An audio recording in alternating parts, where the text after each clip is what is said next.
Hello friends, ಎಲ್ಲರಿಗೂ the media ಚಾನಲ್ಗೆ ಸ್ವಾಗತ. ಸ್ನೇಹಿತರ, ಇವರ ಹೆಸರು ಲಲಿತಾ, ವಯಸ್ಸು 47 ವರ್ಷ, ಸ್ಥಳ ದಾವಣಗೆರೆ ಜಿಲ್ಲೆಯ ಹಳ್ಳಿ, ಈಗ ಹುಬ್ಬಳ್ಳಿಯಲ್ಲಿ ನೆಲೆಯಾಗಿದ್ದಾರೆ. ವಿದ್ಯಾಭ್ಯಾಸ 10ನೇ ತರಗತಿ ಮುಗಿದಿದೆಯಂತೆ.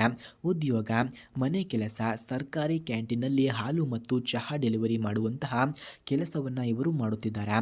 ಅವಳು ನಗುತ್ತಾಳೆ, ಆದರೆ ಆ ನಗುವಿನ ಹಿಂದೆ ನೂರಾರು ಕಣ್ಣೀರುಗಳ ಕಥೆ ಇದೆ ಎಂದು ಕೂಡ ತಿಳಿಸಲಾಗಿದೆ. ಹಾಗೆ ಇವರ ಹಿಂದಿನ ಮದುವೆ ಏನಾಯಿತು ಅಂತ ನೋಡೋದಾದ್ರೆ, ಮದುವೆಯಾಗಿದ್ದು 22ನೇ ವಯಸ್ಸಿಗೆ ಎಂದು ತಿಳಿಸಿದ್ದಾರೆ. ಗಂಡ ಅಂಚೆ ಕಚೇರಿಯಲ್ಲಿ ಕೆಲಸವನ್ನ ಮಾಡುತ್ತಿದ್ದರು. ಪ್ರಾರಂಭದಲ್ಲಿ ಎಲ್ಲವೂ ಚೆನ್ನಾಗಿತ್ತಂತೆ. ಮಕ್ಕಳಿಲ್ಲ. ಗಂಡನ ಮನೆ ಯಾಕೋ ಉಗ್ರವಾಗಿ ಬದಲಾಯಿತು. ಕೊನೆಗೆ ಅವರು ಬೇರೆ ಮದುವೆ ಮಾಡಿಕೊಂಡರು. ಲಲಿತಾ ಮನೆಯಿಂದ ಹೊರಟಳು. ಹೆಸರಿಲ್ಲದ ಹೆಣ್ಣು ಲೀಲಾ ಉಳಿದಳು ಎಂದು ತಿಳಿಸಲಾಗ್ತಿದೆ. ಹಾಗೆ ಸ್ನೇಹಿತರೆ, ಯಾರಿಗಾದರೂ ಇವರ ಫೋನ್ ನಂಬರ್ ಅಥವಾ ಅಡ್ರೆಸ್ ಬೇಕಾಗಿದ್ದರೆ ಮೊದಲು ನಮ್ಮ ಚಾನಲನ್ನು ಸಬ್ಸ್ಕ್ರೈಬ್ ಮಾಡಿಕೊಳ್ಳಿ. ಆ ನಂತರ ಜಾಯಿನ್ ಎಂಬ ಬಟನ್ ಕಾಣಿಸುತ್ತದೆ. ಜಾಯಿನ್ ಬಟನ್ ಮೇಲೆ ಕ್ಲಿಕ್ ಮಾಡಿ ನಮ್ಮ ಮೆಂಬರ್ಶಿಪ್ಗೆ ಜಾಯಿನ್ ಆದರೆ ಮಾತ್ರ ಇವರ ಫೋನ್ ನಂಬರ್ ಹಾಗೂ ಅಡ್ರೆಸ್ ನಿಮಗೆ ದೊರಕುತ್ತದೆ. ಹಾಗೆ ಸ್ನೇಹಿತರೆ, ಇವರ ಹೋರಾಟ ಮತ್ತು ಬದುಕಿನ ದಿನಗಳು ಸುಲಭವಾಗಿರಲಿಲ್ಲ ಎಂದು ತಿಳಿಸಿದ್ದಾರೆ. ಬೆಳಗ್ಗೆ 5ಕ್ಕೆ ಎದ್ದು ಹಾಲು ಪ್ಯಾಕೆಟ್ ವಿತರಣೆಯನ್ನು ಮಾಡುವುದು, ಮಧ್ಯಾಹ್ನ ಕ್ಯಾಂಟೀನಲ್ಲಿ ಕೆಲಸವನ್ನು ಮಾಡುವುದು, ಸಂಜೆಯಲ್ಲಿ ಮನೆಯ ಅಡುಗೆ ಅಮ್ಮನ ಪಾಲನೆ ಮಾಡುವುದು. ನಗುವು ಬಾಯಿಯಲ್ಲಿ ಇದ್ದರೂ ನೆನಪು ಮನಸ್ಸಿನಲ್ಲಿ ಇದೆ.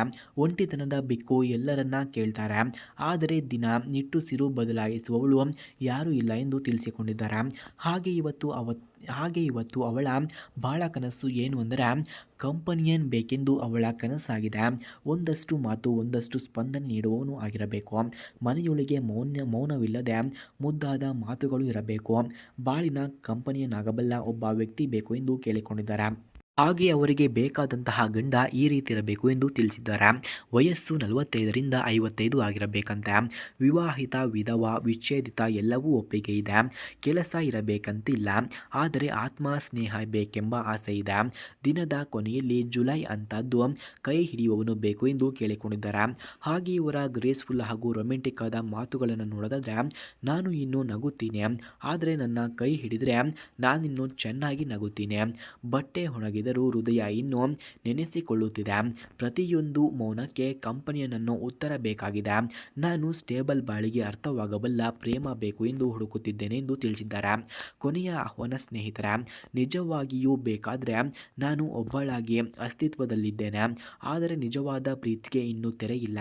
ನನಗೆ ಕಂಪನಿಯನ್ ಬೇಕಿದೆ, ಹೆಸರಿನವನು ಅಲ್ಲ. ಹೃದಯದಲ್ಲಿ ಯಾರಿಗಾದರೂ ನಿಜವಾಗಿಯೂ ಸಂಪರ್ಕ ಬೇಕಿದ್ರೆ ಬನ್ನಿ ಎಂದು ಕೇಳಿಕೊಂಡಿದ್ದಾರೆ. ಹಾಗೆ ಸ್ನೇಹಿತರೆ, ಯಾರಿಗಾದರೂ ಇವರ ಫೋನ್ ನಂಬರ್ ಅಥವಾ ಅಡ್ರೆಸ್ ಬೇಕಾಗಿದ್ದರೆ ಮೊದಲು ನಮ್ಮ ಚಾನಲನ್ನು ಸಬ್ಸ್ಕ್ರೈಬ್ ಮಾಡಿಕೊಳ್ಳಿ. ಆ ನಂತರ ಜಾಯಿನ್ ಎಂಬ ಬಟನ್ ಕಾಣಿಸುತ್ತದೆ. ಜಾಯಿನ್ ಬಟನ್ ಮೇಲೆ ಕ್ಲಿಕ್ ಮಾಡಿ ನಮ್ಮ ಮೆಂಬರ್ಶಿಪ್ಗೆ ಜಾಯಿನ್ ಆದವರಿಗೆ ಮಾತ್ರ ಇವರ ಫೋನ್ ನಂಬರ್ ಹಾಗೂ ಅಡ್ರೆಸ್ ನಿಮಗೆ ದೊರಕುತ್ತದೆ.